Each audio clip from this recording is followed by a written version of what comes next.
Welcome to Chine Days Roundtable 20. The earth belongs to everyone. Sayonara, Klaus Schwab, and your you'll own nothing and be happy. I am Bruce Tatoris, moderating. The earth belongs to everyone is not just our roundtable today. It was our original idea, self-evident for thousands of years after we got intelligent and started working together. Earth Rights visionary Alanna Hartzok will further explain and tell us about her book by the same name. Paul Fitzgerald and Elizabeth Gould have written a proposal for world peace based on economic justice. You can read it online at valediction.net. Look for world peace in the banner. Also with us is Carol Brouillet, a monetary reform activist, because these questions must be addressed. What is money? Is life merely a commercial endeavor? And how do we create a world that works for everyone? But first, our host, who has published around 160 books in the past 20 years, books that question a lot of our official history, Chris Milligan.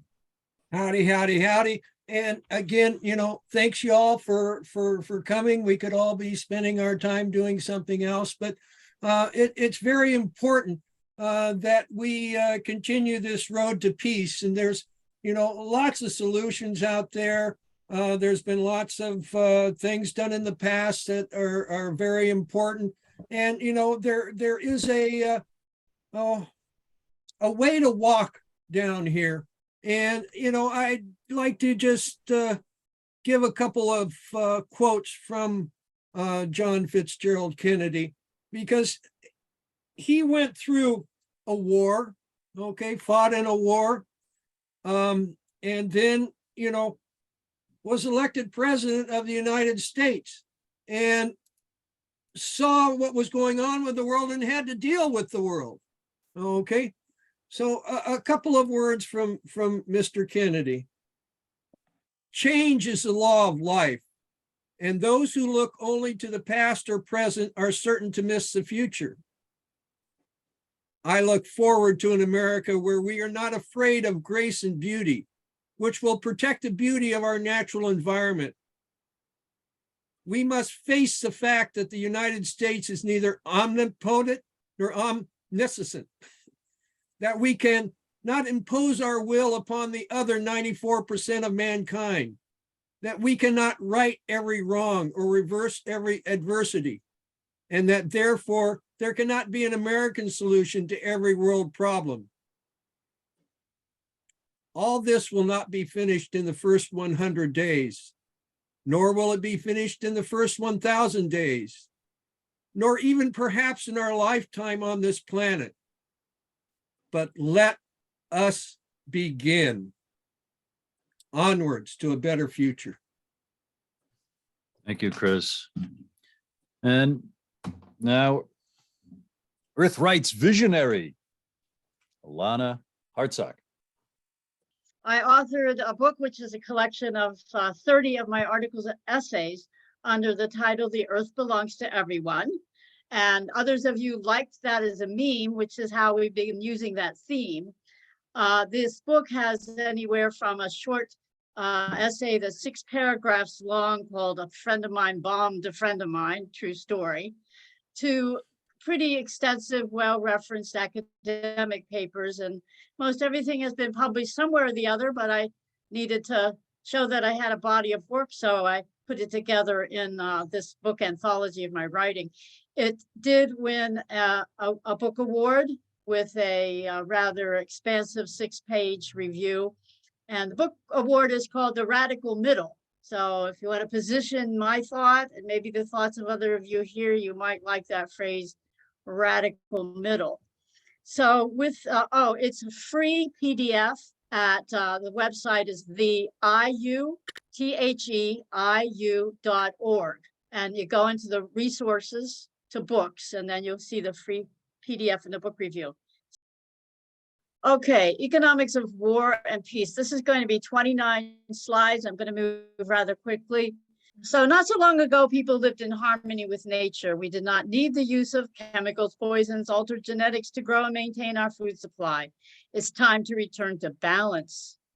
So this is one of my favorite old photographs from the early 1900s from a World Expo.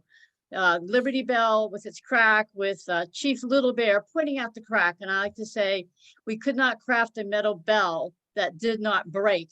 And we did not craft a democracy that has stood strong, and especially a democracy that addresses the wealth inequality problem. So there's a crack in our Liberty Bell. It's an iconic symbol of American independence. It was cast proclaiming liberty throughout the land until the inhabitants thereof. And this is a biblical reference from the book of Leviticus. And you shall consecrate the 50th year and proclaim liberty throughout the land of all its inhabitants. It shall be a jubilee for you. And this scripture is a reference to the Jubilee year of ancient Israel, when all debts were to be canceled. And Carol will be talking about the money problem and the debt problem today. And each person has the right of return to land that was originally allocated in a just manner. So the Liberty Bell cracked on its arrival in Philadelphia shortly after being forged. In the image, native Chief Little Bear points to this crack as though reflecting upon the major flaw in the founding of democracy, the lack of economic human rights based on each person's birthright to the earth's land and natural resources, and to a money and banking system that enables fair trade without usury. The crack in the Liberty Bell, thus understood, has brought us to the point of gross wealth and power inequality, which is fast destroying the basic freedoms and liberties of the inhabitants of the United States of America. So this first chart shows a naturally just and harmonious society. Think of just a simple indigenous society here, not a complex industrial society, just simple. Naturally just and harmonious, everyone has fair access to the gifts of nature in order to procure their livelihood. It's a cycle. So you might think of these people have earth rights. They can touch nature, be in nature. There's no trespassing. There's no fee to pay to be there. But there's this problem of the rent leak and the privilege fund growing. So when people must pay rent for access to land, exploitation of labor begins. Because of the rent leak, people cannot get capital without borrowing from the privilege fund system and paying interest. Now, privilege means private law. So you might think of privatization of things that should be common. So look at the guns. So when there's a barrier to access to Mother Earth, to land and resources, and you have to pay for land and resource access, this is a form of rent, an economic rent. And then when your wages, which they do not keep up with the price of, say, housing and other commodities that we need, when the wages do not keep up because of a law that's an immutable law called the law of rent, that rent rises faster than wages, then in order to procure, say, a house, you have to borrow. And you have to go to now a private banking system and borrow with interest rates, compound interest. You might be paying 2 or 3 times more the cost of a house by the time you paid all the interest. So John Mohawk was a leading scholar and spokesman for the Six Nations Iroquois Confederacy, thinking in Indian utopian legacies. And he said that the problem of the modern world really began 500 years ago with the enclosures of land in England and throughout Europe. And this created then what we have is debt on a massive scale, and as the new serfdom. So this little cartoon shows usury. We have problem with usury on debts and taxes and usury on land. So those are the burdens that the average person's carrying, and you can see the mortgage company and the land and the business, all the corporate funny money of the corporations comes out of the land and money problems as the unearned income flows to the few. So who owns the world? These latter-day pharaohs, the planet owners, the richest 5% allow the rest of us to pay day after day for the right to live on their planet. And as we make them richer, they buy yet more of the planet for themselves and use their wealth and power to fight amongst themselves over what each possesses. Though, of course, it's actually us, we, the people, the ordinary people who have to fight and die in their wars. Bill Gates is now the biggest private owner of farmland in the United States. owns at least 242,000 acres with assets of more than 690 million. That's probably low guesstimate, but he's been rapidly buying up massive amounts of land. And he's just one example. I mean, Warren Buffett, Berkshire Hathaway is in my small town near where I live. It's in small towns all over the world. Why is Berkshire Hathaway? What are they gaining from these small towns? Well, they're mining the land rent. They're speculating in land and they're buying up our housing stock so that the price of housing increases for everybody who lives here. So there are two ways to conquer and enslave a nation. One is by the sword, the other is by debt. We're looking at the both working together in this third chart. The privilege fund from this unearned income from rent and interest enables the war system. So this massive unearned income occurs in the hands of the few who want to further their wealth and power through domination. Through domination and control and expansion of other resources, they gain a great deal of control over the budget of the government and manage to direct public funds to the military industrial complex, the armaments, and they get involved in foreign interventions to expand even further to conquer more land and resources, and using the money system as a mediator and increasingly getting we the people into debt for the whole military economy. Well, in these other areas, to quell the protests, so-called investors call for military intervention. Who are the investors? Those who want to make a killing in real estate. So the military, industrial, financial, intelligence, oil, i.e. all the natural resources complex. Let's hold them all together. There's several heads of the beast that we're dealing with. In their discussion of land and money, though, we want to get to the root problem. If you keep cutting off these heads, more heads seem to keep appearing. So we want to go down deep into these perennial wisdom teachings around fairly structuring the land tenure and the money system. Now, this guy's got to be one of the most evil thinkers ever created on earth, our beloved Henry Kissinger. Depopulation should be the highest priority of foreign policy towards the third world, because the US economy will require large and increasing amounts of minerals from abroad, especially from less developed countries. And that is the underbelly of US foreign policy. And the CIA, which those of us studying JFK and the assassination, what happened to Kennedy, we know about the nefariousness of the CIA as doing all sorts of horrible things against the rule of we the people. So resource wars, 3 to 4 million have been killed just in the Congo since 1994 over gold, diamonds, coltan, copper, and other resources. Africa is a very resource-rich country, but its resources are not in the hands of the people. They are greatly in need of earth rights democracy. Not going to have time to certainly look at this, but this gives you a little scope of the US military presence overseas. The red dots are countries with military bases. Apparently there's about 800, or with access arrangement to military supplies with the US. And then the yellow dots are countries with other forms of military cooperation. People don't realize the footprint of our military in the world.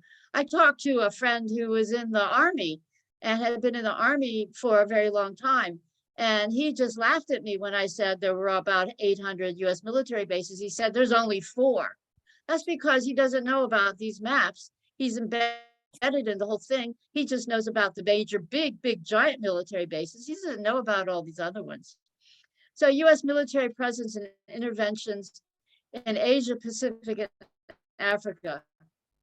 Again, you're not going to be able to read this, but this map's online, and all you need to do is do a web search for US military intervention and view a excellent documentary by Frank Durrell titled What I Learned About US Foreign Policy.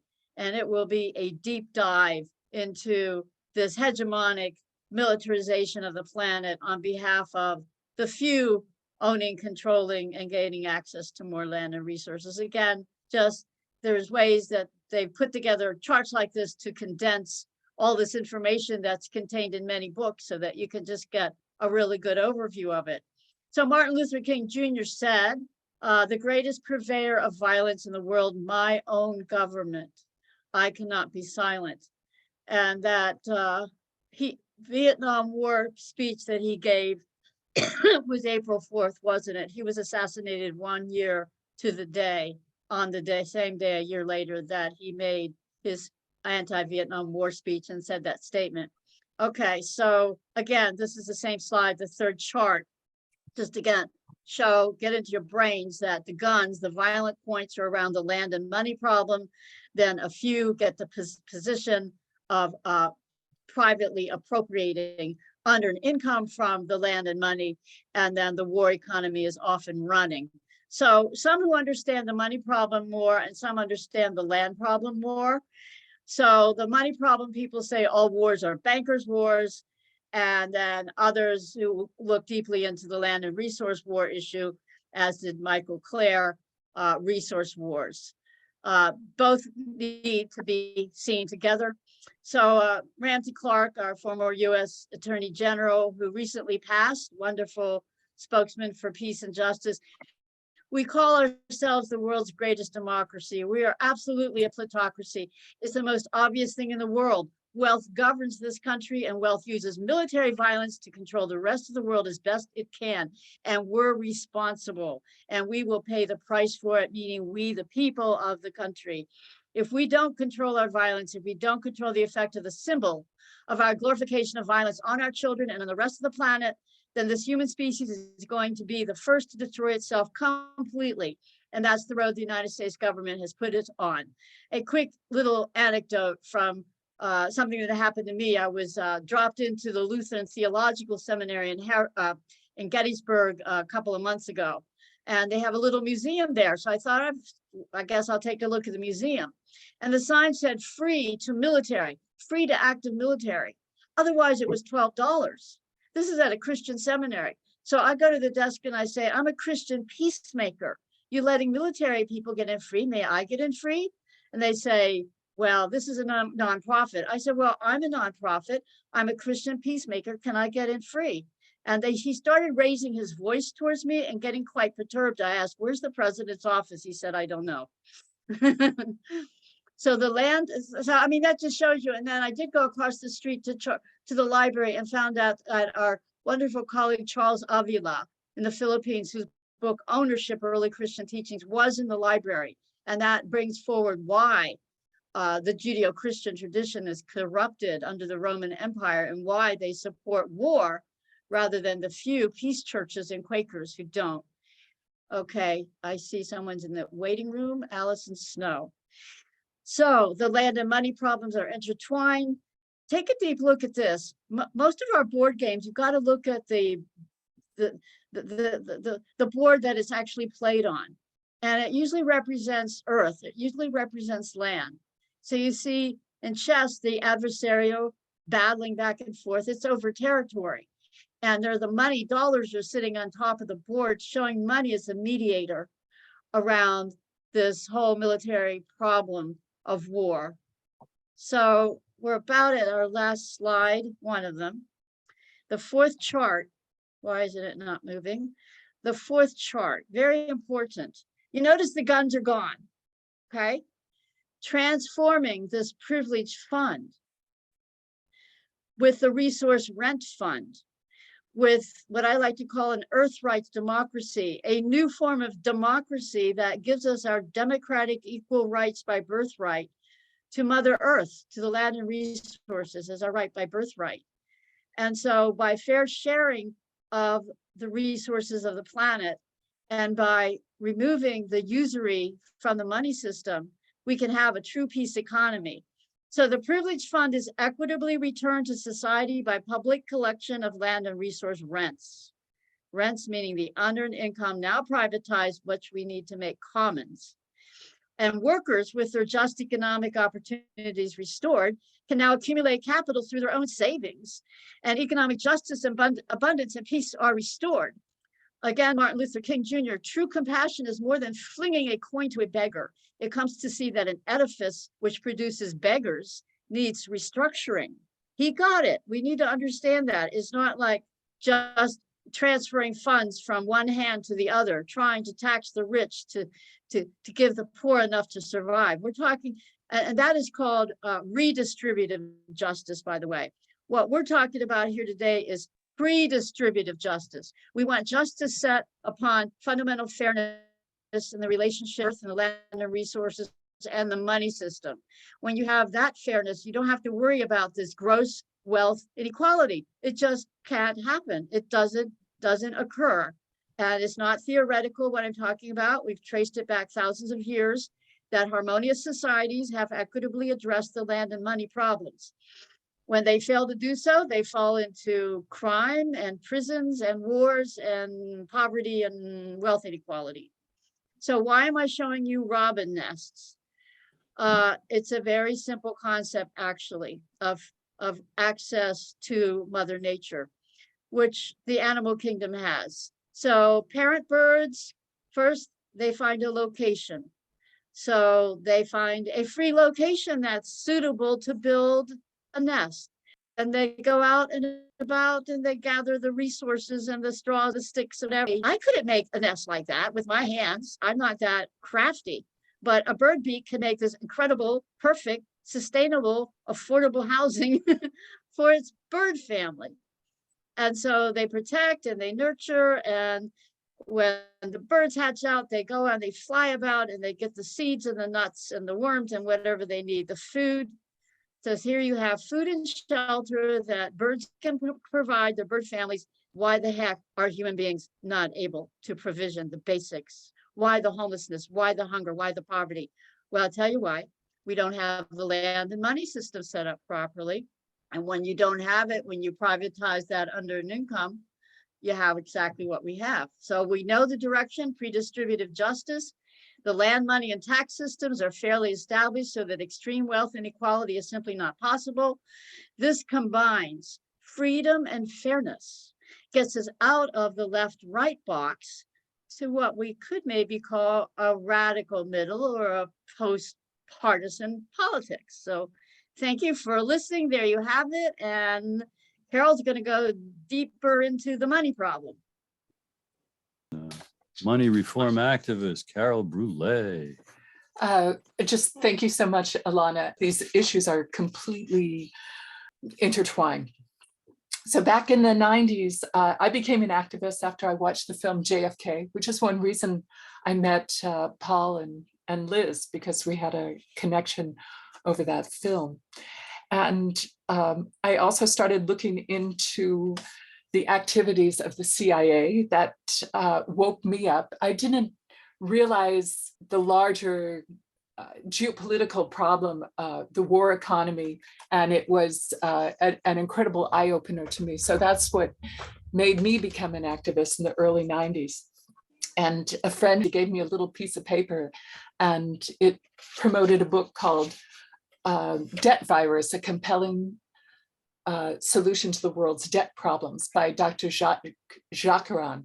And I went down the rabbit hole looking into money, how it's created, how it flows through society, and discovered that horrific as the military is in slaughtering and killing people all over the planet, in some ways, the monetary and economic system is even more deadly and has killed more people through impoverishment, hunger, lack of access to medicine, all sorts of problems. More people die because of our global economic situation than even the military. Although there was a legislature in New Zealand, Marilyn Waring, and she wrote a book, Who's Counting or Counting for Nothing, which looks at the entire global economic system. And like Alanna, she comes to the conclusion that we're living under a war economy. And one reason it is a war economy is because it doesn't recognize the priceless value of the earth, which does provide a home for all life. And nature, the generative abilities of women to give birth and raise and nurture kids, all the networks of cooperation and love to help raise children and create meaning in life and society. It just ignores the love economy, which is actually the bulk of the economy that we actually have. If you look at the word economy, it's like the care and running of a household from the Greek word. And so it ignores that tremendous value. And what it only sees is exchange or money. And that's what it measures. And the way the system is designed, especially with the UN system of accounting, is it has taken a British system of national accounts, which was the British system of national accounts and how to pay for the war, and expanded it into a global system. And it's imposed on every single country that has joined the United Nations. And so what that does is it only recognizes what can be measured, the money. And it doesn't recognize how harmful, how devastating the expenditures are, and whether it's for nuclear bombs. What's making the most money is the war economy. That is really the heart of our global system. It is a war economy. Getting back to the monetary system, this goes back thousands and thousands of years, as Alanna mentions. And this very heavy, monumental book by the late Stephen Zarlenga, who created the American Monetary Institute. It's called The Lost Science of Money, The Mythology of Money, The Story of Power.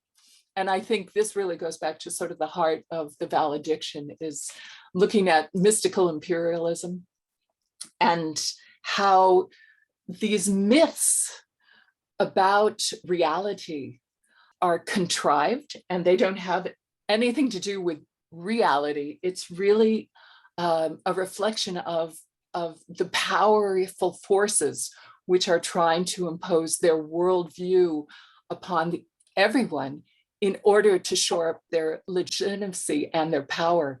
And nowhere is that seen more clearly than when you start looking into the monetary system, because most people have no idea how money is created, how it flows through society. They just assume incorrectly that money is more like a public utility, a service, and that for some reason it's fair, and it's not.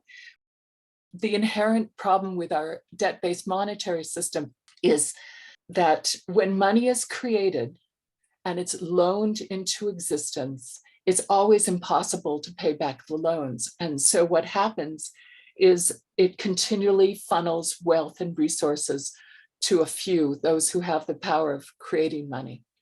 And this robs everyone else of their homes. In fact, we don't own a home, we rent.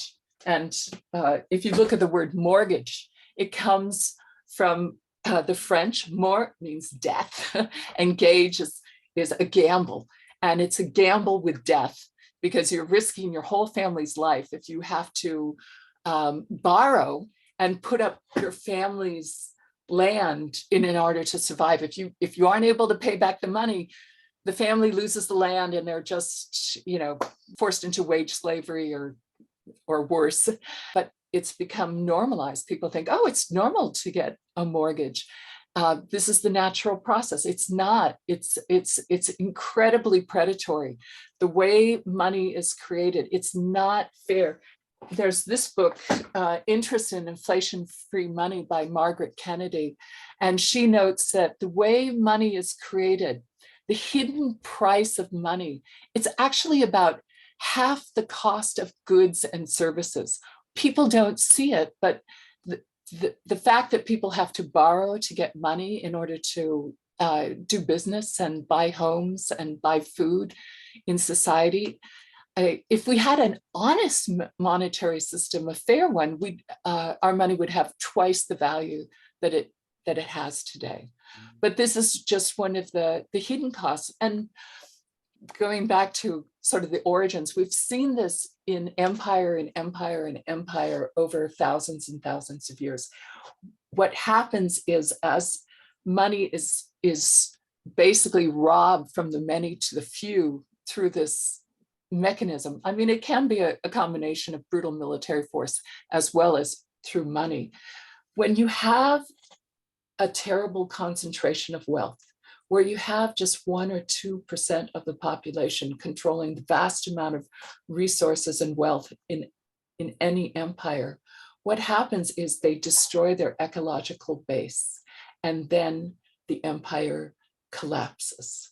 And this has happened time and time again. Unfortunately, right now, it's a global empire. And so what we are seeing is all of life is threatened. The oceans, the forests, our species, multiple species. We see there's more, we're losing species so quickly. It's almost the end of the Cenozoic age. We're having massive species extinction. And so it's a huge problem. It's not just confined to the United States. The United States has played a dominant role in economics for the last 100 years, but we're in a time of seismic change where the US dollar hegemony is about to collapse. China, the BRICS countries are going to introduce a new currency this summer, and we've already seen de-dollarization happening. And so we also see all these conflicts. Usually whenever there's a big shift in who controls the money, there's a lot of wars being fought. And we're seeing this play out with the proxy war in Ukraine. All this money is going to that war right now. And things are being increasingly destabilized. It doesn't have to be this way. That there have been times when rulers have created money for the benefit of their people without having the same sort of borrowing, usurious interest rates. And those good examples have been buried in history. They've been obliterated entirely. And so that's why Zarlenga wrote this book, is to say, hey, it doesn't have to be this way. We could actually have an honest, fair monetary system, which is for the benefit of people. And back about 100 years ago, we had what was called the Great Depression. And during that time, there was a depression not only in the United States, but also in Europe.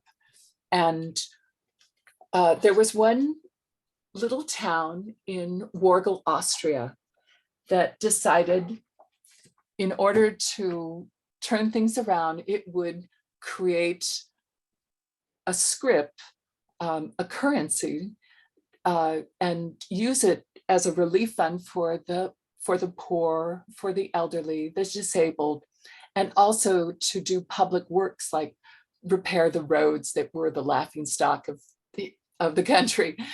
And it created a currency to do that. And it was an economic miracle. The country, the town, Wargl, improved its economy so tremendously. It was thriving. All the roads were repaired. People were paying their taxes in advance. It was just doing incredibly well. 200 mayors from all over Austria wanted to learn the secret of Wargl's success, and they got together in order to understand how this currency worked, how they could recreate it. But it was such a threat to the national bank that they pressured the Austrian government to make that illegal.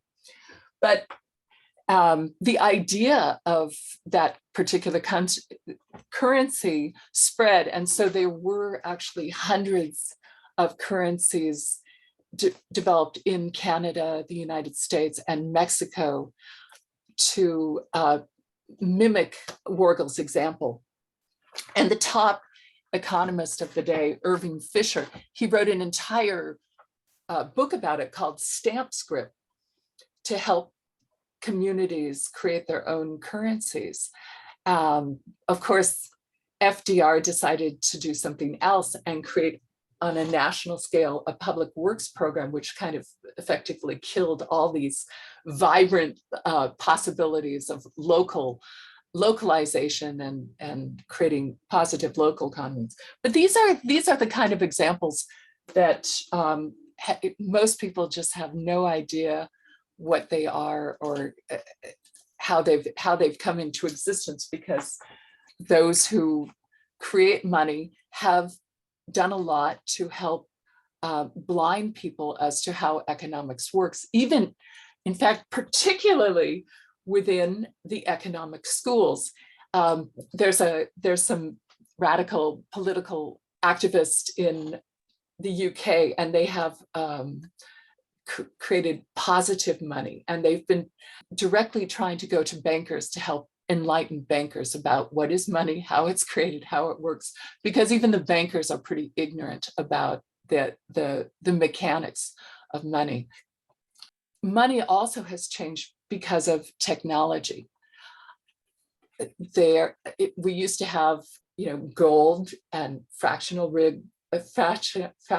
reserve systems, where the monetary wizards of Florence and Europe realized that if you had gold-backed currency, you could store in your vault gold and just create these certificates that were more useful, that couldn't be stolen quite so easily.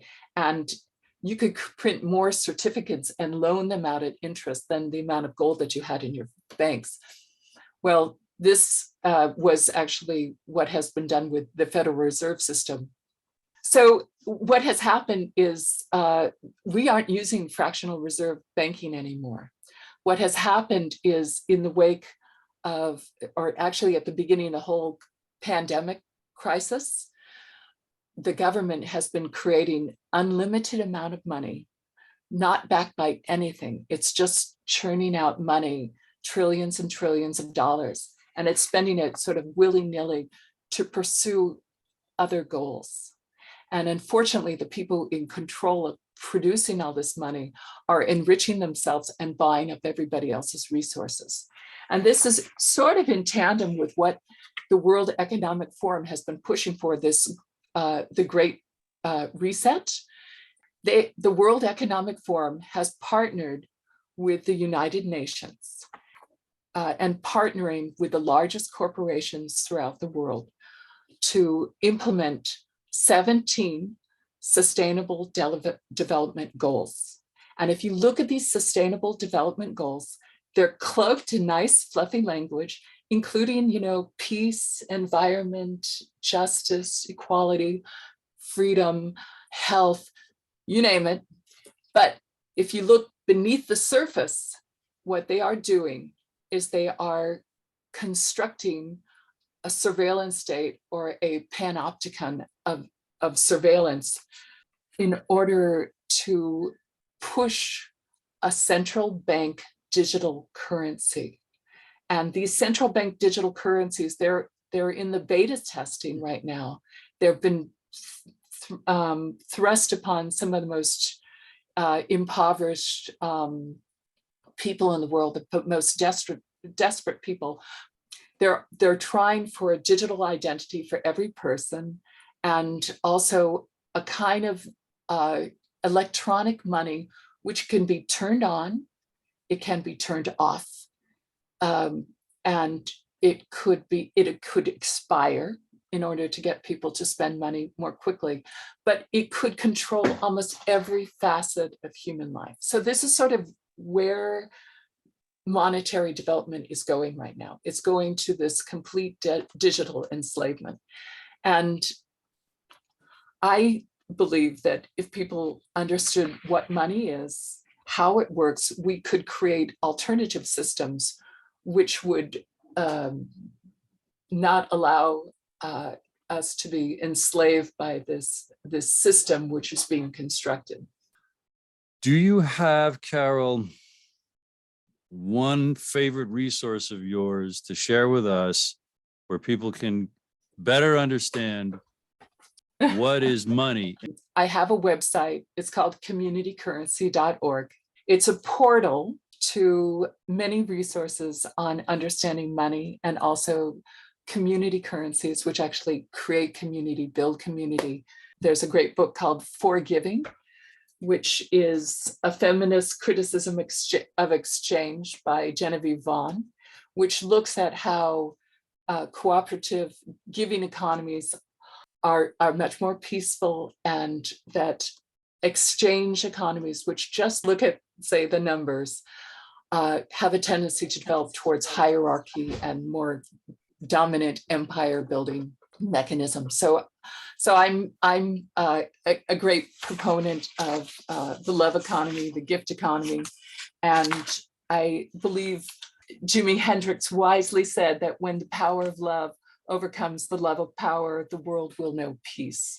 So we don't need the World Economic Forum's Great Reset, but we do need a lot of courage to spark a great awakening from wherever we are, to move us from that dominant, violent system to one which strengthens life and supports community and justice.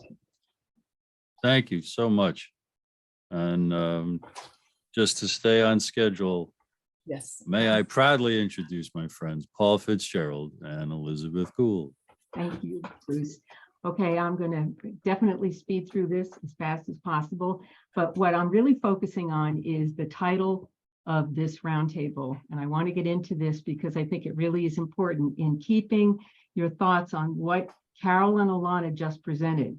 With this idea, the earth belongs to everyone, Sayonara, Klaus Schwab, and you'll own nothing and be happy, is really an attempt to break through the psychological gap that is actually between what I like to refer to as even the good guys, meaning that those of us all on the same side, we can't easily come together. And one of the things that triggered this understanding in me about this quote was in seeing a Reuters article that challenged the phrase, "You'll own nothing and be happy," which happened to be the title of our roundtable. The Reuters fact checkers claimed that the World Economic Forum does not have a stated goal to have people own nothing by 2030. Reuters not only states that the World Economic Forum does not have the stated goal, but that they actually state on their Agenda 30 a framework that outlines an aim to ensure all people have access to ownership. Okay, well, I found an article that I'm going to just read a few quotes from that will challenge that exact fact. What is part of this future? I think Carol certainly touched on these things, and I think Alanna did.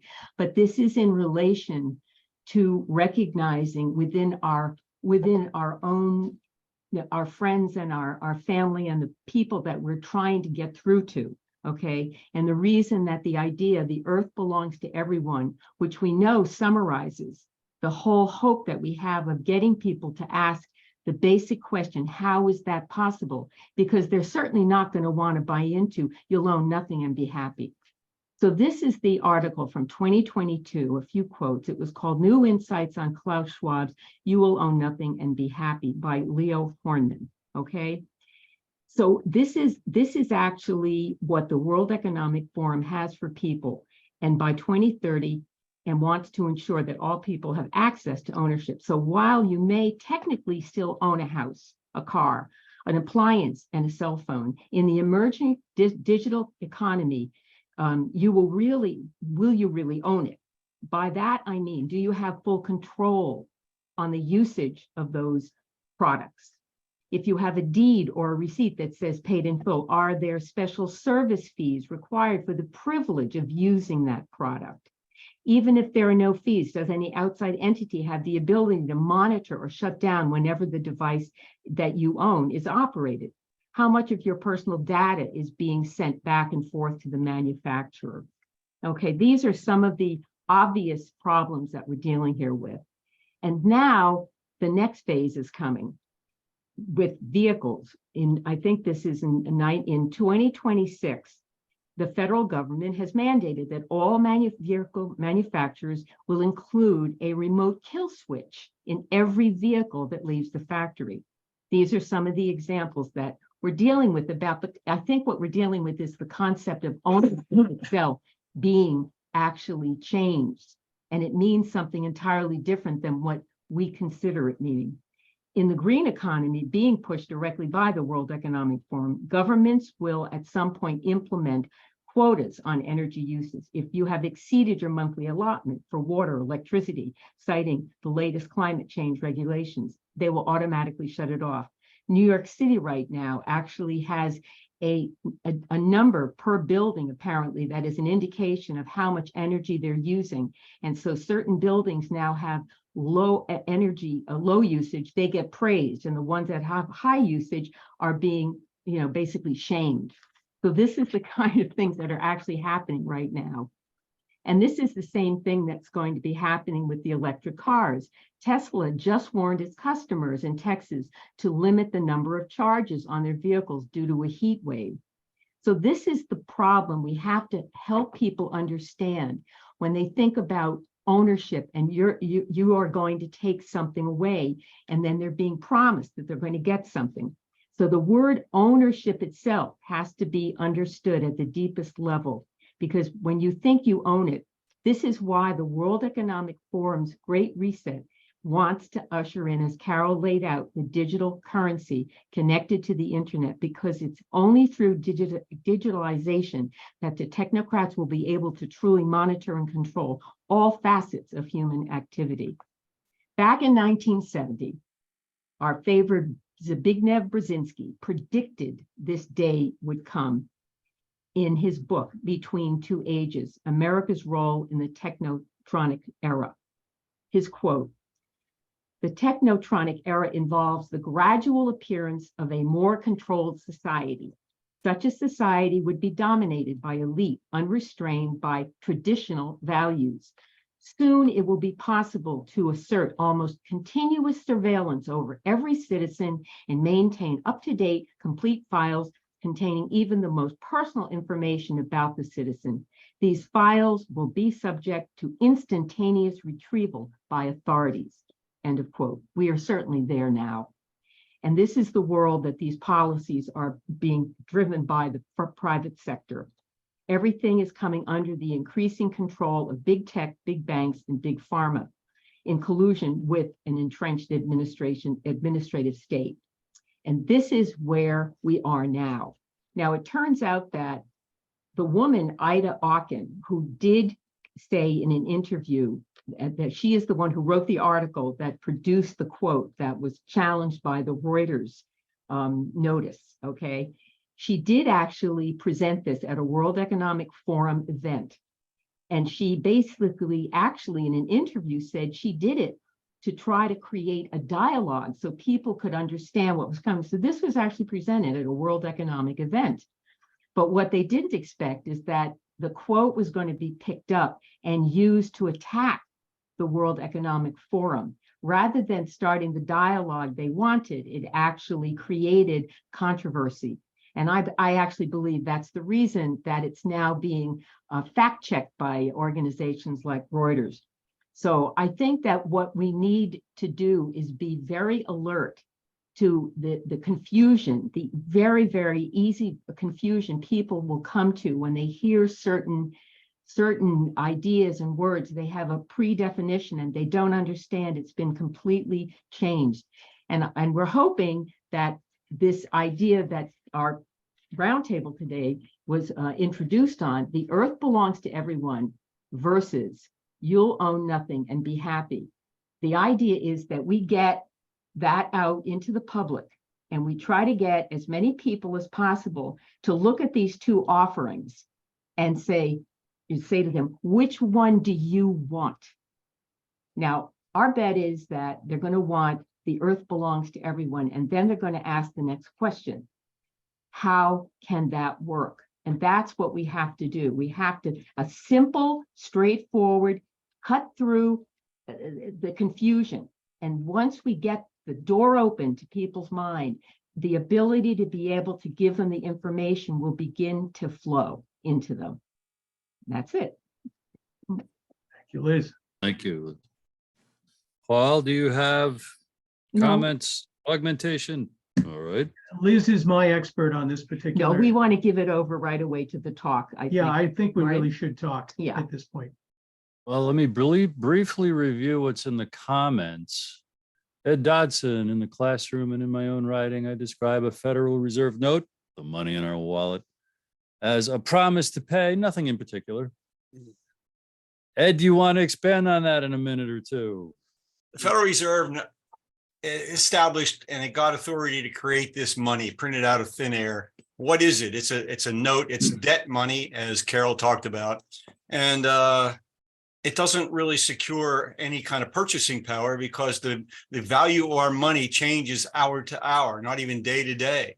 So you get paid in the morning and you go to the store, and the money that you thought would buy X amount of groceries will buy X amount less, or maybe X amount more, because there's nothing backing the currency. I think what Carol alluded to is back in the 1600s, when the Bank of Amsterdam was created, the Bank of Amsterdam took in all the gold and other bullion that was circulating, as well as coinage circulating in the world, minted it into coinage of a standard weight and measure, and then said to depositors, all right, here's a receipt for your money. Now go exchange those receipts. And the system worked very well for several decades until they came up with the knowledge that not everyone shows up asking for their actual money at the same time. And so they got a little careless. They speculated in the tulip bulb market, and they made loans to the city of Amsterdam, which was a risky business. So we moved from full deposit money to fractional reserve money to today, no reserve money. Thank you for clarifying. The one thing that I want to say is that the Charter for the United Nations talks about unalienable rights. But right now they're trying to pass this supranational treaty, which is not elected, which will turn those inalienable rights into human rights that could be turned on or turned off depending upon compliance. And this is the problem with the system that we're facing right now. It's totally unelected, top down, and it's destroying all the basic rights and putting them into little rights, which can be turned on or off, whether you're going to go along with it or not. Lost in so much of the problems and the analysis is to remember, wait a second, we're supposed to be holding our representatives' feet to the fire, and they're supposed to be acting, implementing our voice. And when was the last time anybody felt that we impacted laws that were being passed? And so I'm very excited about your community, anything, Carol, but communitycurrency.org. John wrote, in addition to the 800 external military bases, the U.S. claims that it has 118 installations in Hawaii, counting as domestic, but the reality is Hawaii never lost its de jure. He references his book, Liberate Hawaii, documents that Hawaii never lost its de jure sovereignty, and there was no annexation, only seizure of control. Fascinating. John, you want to comment on that for literally about 60 seconds or so? Sure. I'll keep it short. Carol has read the book, so I'll let her comment on it because, and I think Alanna has as well. I lived and I was very close to the Hawaiian activists and have been part of the resurgent Hawaiian sovereignty movement. Tens of thousands of people in Hawaii understand that the idea of Hawaii being annexed is utterly fraudulent. Outside of Hawaii, very few. So that's why I wrote the book, was to educate Americans about it. John, I want to thank you right there, because it's such a fascinating door into something. I'm going to let people remember the title of your book, Liberate Hawaii by John Olsen, Olsen, for further interest. Rob Wheeler has written a bunch here. How to summarize it? Rob, you want to unmute and in about 60 seconds get us up to speed with the things you wrote? Thank you. I've participated in the UN primarily in sustainable development processes for the last 25 years. And during that time, I've seen a lot of right-wing conservative people that say things about the United Nations that are just not at all true. And that gives me pause whenever claims are made to be cautionary about the things that are said. There's no question that corporate interests try to use the United Nations for its own advantage. For the recent climate summit conferences, 600 delegates of corporations aligned with the oil industry, fossil fuels, attended that conference. The same corporate interests are always trying to influence national governments. And of course, the UN is made up of national governments, though there are voices of the people that are involved as well, along with others. So John, you know, I mean, sorry, just- Rob, do you want to address to Carol the particular questions to the claims that you had questions about? No, Well, I found I did a quick web search for the digital currency, and it's quite clear that there are many different governments and central banks, et cetera, that are doing experimenting with digital currency. So I think that's good that she brought it to our attention to look at that. The claim that human rights are being taken care of, I'm not aware that that's happening. The question about consumption and taxes or people being limited, we're at such a state of depleting of our natural resources and facing shortages across water, energy with the impact on the atmosphere, that I'm not so sure it's a bad thing that some people that use a lot of materials will somehow be limited, that there be some type of incentives to encourage people to use less and to be more aware of their impact on the climate, on the planet and the natural resource base.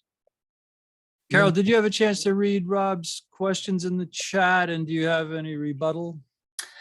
Well, I think it's a debate. Go ahead. the United Nations has partnered with businesses. They have partnered with the World Economic Forum. They used to claim that they were serving governments and people, but now it's more furthering corporate interests. And I think a lot of these institutions, the World Bank, the International Finance Corporation, they'll coat what they're doing in acceptable, nice, fluffy rhetoric, but the actuality is incredibly harsh. Like the World Bank and they teach corporations on how to loot third world countries. They sponsor projects which destroy the rainforests. So I have a greater skepticism as to their sustainable development goals. And then if you look at the people who are supposed to police the system, they've committed torture, they're corrupt, and they're the ones who are supposed to be guarding this. I'm Whitney Webb, who Chris has published her book about Jeffrey Epstein. She also has Unlimited Hangout, and I suggest everyone go to her website to look about the sustainable slavery goals and her. We lost it. Let Alanna speak. Well, Yeah, very okay. good.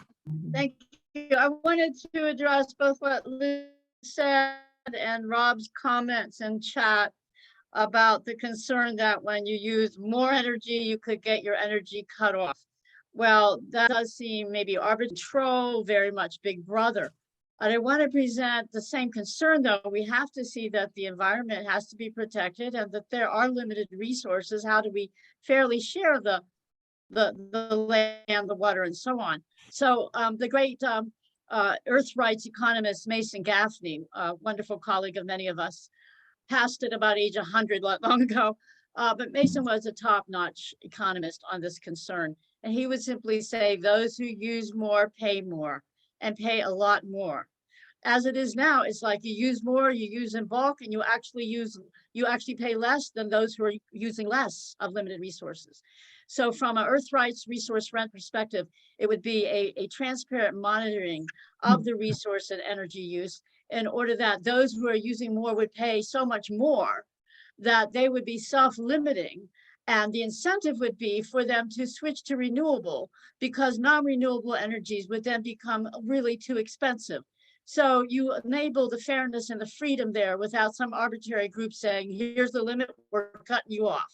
So I think that okay, Liz has a comment on that. Right. No, I totally agree with the concept. What I like to refer to is the people who are running the show. When we have corporations who are basically running the US government, it means that those regulations are not being applied fairly. And I do also think that when you look at, for instance, who is the largest polluter in the world, and their pollution doesn't count the US military. So Right. the imbalance has got to be corrected. Are we talking about average little people who use a little too much water, a little, I don't think the average person's usage on that level is precisely the problem. So many of the circumstances that people find themselves in, okay, they're already predetermined. And I think so we're dealing with different problems. And I think we have to focus on the major problem about the fact that we cannot trust the elites who are taking over at a global level all the institutions that are supposed to be controlled by sovereign nations. And these sovereign nations, in many cases, have been bought off. I think the US, Congress is pretty well documented having been bought off by corporations in many ways. So that's my point about, the world belongs to everyone, and, you will own nothing and be happy. I want to make it simple. I want to give people the clear understanding of what is represented by that statement versus what we are offering, okay, what your book is offering, Alanna. That's what we're trying to do, is get that attention and help people see that there is a lot of confusion and distortions that have been intentionally sort of put out in a way that people just get confused. And I think that is, so I don't dispute anything you're saying about the need for people to be conscious of what they're doing, for sure. Very, very valuable. Chris, you have a. Well, like I started off, with the Kennedy quote, change is the law of life. Okay. And, there's been a lot of blood and money spent to come to the point where we are in the United States of America. Okay. Where, we are supposed to be basically running our own affairs.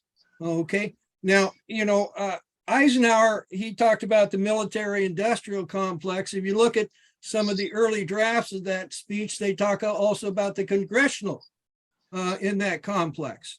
And it's, because even before the ink was dry in our Constitution, the people that were elites at that time and trying to control things were trying to, looking at it and seeing how they could, control things. One of the early things that didn't get adopted, it was in the first 12, because there was actually 12 Bill of Rights, was that there should be more Congress people there should be a congressperson for every 30,000 people. Okay, so we need to realize that our hopes and dreams, okay, there are people that try and, modify them. It's just like, our founding fathers, a bunch of them tried to get rid of the slave issue. Okay, they weren't able to do that. Okay, so we have to continue to perfect this union. Today is Flag Day. Okay, now I'm a hippie, and one thing that came out of the hippies is a rainbow family. Okay, what did the rainbow family do?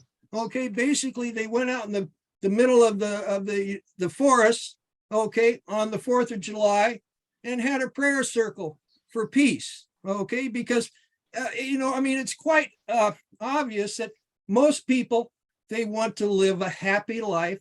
They want to raise their children and, and see them go forward into a future. How do we make change? Okay, well, in this country, we make change through votes. Now, there's some people who say, well, I don't think we're going to be able to get the change that we want through votes. Well, then what are you going to do? You're going to get there with a gun and make people do what you want to do? Okay, so again, it's about education, getting people to understand the perfidy that we're in, okay? Because if you look at like money, okay, what did Ben Franklin and what did those guys do? They created script here, and the United States of America was really going very good guns. Okay, so what did Britain do? They says, well, no, you can't do that. Okay, so we went and had to have a revolution and created our own country. Okay, so again, it's really terrible what's been happening here, because we've had, elites such as, organized and secret societies, okay, then have then done psychological warfare and heavy propaganda, okay, to get people into little camps, fighting each other, all kinds of things, and to be fearful. There's no really reason to be fearful about the future, okay? And and digital currency is just a thing, just like anything. It's not evil, it's not bad, okay? And actually, when you look at it right now, most of our money is digital, okay? Most of the money is just moved in little blips on computers. We need to look at these things and make them for better, okay? And again, and we need to look at the past to see what other people did, like the Indians, okay? Like the Jewish folks had a thing called Jubilee. Okay, why did they have Jubilee? Because they saw imbalance and they tried to bring things more into balance. So again, we don't need to be scared of things. We need to understand them and just go forward. And if you're host, or if Alanna is still host, could you check if Carol is trying to return to the meeting, please? No. And No. thank you. And Alanna, you've had a digital hand up, speaking of digital things, because there's a lot in the chat. The I could sovereignty cover. issue. I wrote a little paper a long time ago called Sovereignty, World Order, and the Earth Rights Imperative. And certainly we need the individual to be sovereign. We need the individual human rights and the freedoms of our individuality. The sovereignty, the borders of the nation state have usually been formed by some sort of war and conflict. There is a need for global governance. The Earth is 2/3 ocean. The Earth is 2/3 ocean, so we need to monitor and fairly share the oceans. The law of the seas is international law that needs to be enforced. We need international law to monitor the environmental issues and to remedy them. So I think personally, it's important to look at a strong need for decentralization, what is properly local power and control, and we can match this up with taxation policy with resource rent domains. So the localities would collect their taxes from the surface land rent. And then you have regional levels of water and natural resources, which would collect a large amount of the unearned income. And then to the national, but then some nations are very large and some are very tiny. So there needs to be an equitable distribution around the resources worldwide, which a global trusteeship council at the UN, people have been calling for that to become a global resource agency for environmental monitoring and to collect the unearned income from the global commons. Some of us are working now with Equinox Earth Day. John McConnell's the founder idea, and that's the peace bell rung every year at the United Nations. And he's very much along this lines of the same thing. Alanna, Sending his unearned income to rent. Yeah, too long. Local to global. So just to say, we need to go much deeper in this issue. yeah, and I want to start to summarize some things and still get as many voices who haven't been heard and are patiently waiting.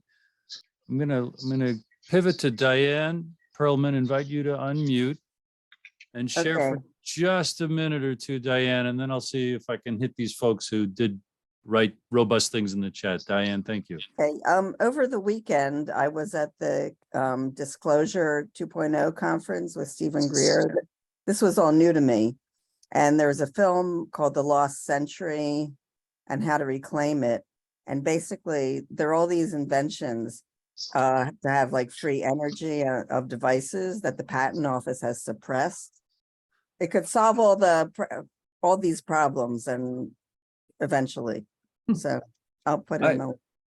Well, thanks. I watched almost all of that live stream the other day, and I highly recommend it. But I want to focus our dwindling minutes here to kind of summarize the major topics that have been. I just that want to have say been that the discussed. earth belongs, that it solves the problem of of poverty and energy, and all that the lost technology, that there's technology that they're trying to resurrect. So it's not unrelated. I'm not talking about ETs. I'm talking about solution to the problem, possibly within 20 years. Did you catch a website to refer us to? All right, I will. Oh, I thought maybe you haven't, but I know it's Stephen Greer's Disclosure Project, and And folks then could. the lost century, all these inventions that would solve Yeah. all these problems. Was that his documentary, The Lost Century? Yeah, by Michael Mazzoli. Yeah. Just want to remind folks that when you read Paul and Liz's peace proposal at valediction.net and get the free PDF of Alanna's book, The Earth Belongs to Everyone, at viu.org, theiu.org, and go to Carol's site, communitycurrency.org, and review it over time going forward. It'll help consolidate and make sense out of. Carol, welcome back. What final thoughts have you for us? I think there are solutions out there. You held up a couple of books related to the different communities that had tried individual currencies. One of them seemed to have a map of the United States on the cover with a bunch of dots, but I don't think you said the title. I thought maybe you wanted to share that real quick. This was just an example. It's called Standard Catalog of Depression Script of the United States, the 1930s, including Canada and Mexico. But I just wanted people to know that whenever the currencies collapse, people reinvent money. It happens all the time. I mean, that's how one reason for the Revolutionary War. The colonies tried a lot of different monetary experiments, and some were quite successful. And it's when England tried to shut them down that we had the Revolutionary War. But just that point gives so much hope. It's not the end of the world of like, oh no, Coke is gone and Pepsi's gone. I'll never have soda again. Well, hold on, Bruce. Unions make soda when they want to. Right. People make mediums of exchange when they need to. Alanna, what final Okay. departing thoughts and blessings? Thank you, Bruce. Thank you, everyone, for joining us. You know, there really is a growing consensus around this land and money problems and what to do about it. Very core to creating a fair and free society and economy. So I just want to say, in addition to the websites Bruce already brought attention to and others have, Ellen Brown's here with us today. Hi, Ellen. Ellen's founder of the Public Banking Institute. Go to that website, join in with their effort. They are working for implementation. Our International Union for Land Value Tax, and we have one of our board members, Emer Osukra, here. She's in Ireland, working for land value tax. We got to move from just these bright ideas to now it's another gear to move and join to implement policy. Detroit, Michigan is moving towards land value tax. The mayor and the governor of Michigan is all for it. It's coming out of major news now. The Public Banking Institute has networks all around the country, as do the land value tax movement through Common Ground USA and our International Union for Land Value Tax. So please, if you're inspired, if you see the truth and the land and money issues presented today, please take it that next step and join in and get active to implement it, because there's nobody else going to do it but we, the people who are waking up to these problems and solutions. So I look forward to working with everybody here today and continuing the conversation, and also moving into the activist implementation domain. So thank you, sponsors Trine Day and moderator Bruce, and this has been great. Paul Fitzgerald and Elizabeth Gould. Liz? Liz. Well, I'm going to repeat myself. Okay. The earth belongs to everyone. Sayonara, Klaus Schwab, and you'll own nothing and be happy. We really need to make that the mantra. We've got to get that simple, straightforward idea out there. It's got to be a mantra. It's got to be quick and easy. People take it in, and then they ask the question, how can the earth belong to everyone? That's when you can download. We've got to get that marketing out there. And that's the step. The ideas we're talking about here are fantastic, but that step Right. getting the people, the masses of people onto this to help us. Well, I really think that people have to, look in the mirror and say, what kind of world do I want to live in? I mean, so many times, it's on a regular basis. We're all operating at different levels, thousands of different levels, and that's being managed. I mean, by the elites, and they know how to manage it, and they've been managing it, and that's our whole story goes back. It goes back 1,000 years, and perhaps even earlier than that. That's the point of why we wrote our books and why we got involved with Afghanistan and discovered the depth of this understanding. And I mean, if there's anybody on the face of the earth that is independent thinking and acting, it's the Afghans. You can't tell them. What's the expression, Liz? You can take an Afghan to hell with kindness. You can't get them to heaven with force. And I think if we were more like that and a little bit more skeptical about the attitudes of our elite leadership, we wouldn't be having so many problems consistently when we know what the problem is and we know what the solutions are, that we could all work together, and we're all willing to do that. But we are turned against each other. I'm horrified by what I see in the news today, in the Boston Globe as an example. I mean, the manipulation of these things. So be aware of that you're always being tugged at from one way or another for somebody's special interest and not your own. So that's my 2 cents today. The Earth Rights teaching, for instance, that Alanna gave, and that distribution of money, to me is a muscular way to implement America's founding ideals. All people are created equal and are endowed with inalienable rights, and we get to dictate to our representatives, they have to implement our will and the negotiation and compromise that entails. And Carol, thank you for holding that up, because it's hand in hand with this concept of a love economy versus the war economy, which echoes what Paul just said. We're at each other's throats, and we've got to be, with kindness, we can create solutions that do create a world that works for everyone, as Alanna often says. And the man who made all this possible, Trine publisher, Chris Milligan. Thank you, Bruce. I want to just end with another quote from JFK. "We stand as we have always stood from our earliest beginnings, for the independence and equality of all nations. This nation was born of revolution and raised in freedom, and we do not intend to leave an open road for despotism. Onwards to a better future." Thank you, Chris. Thank you. Wait, Chris, don't hit anything, Chris. Everyone go to the bottom of that chat. Go to those 3 dots. Hit that save chat one more time to catch any last wonderful contribution to the chat. 5 seconds for them to finish doing that. 4, 3, 2. See you next month. Bye-bye. Bye, thank you.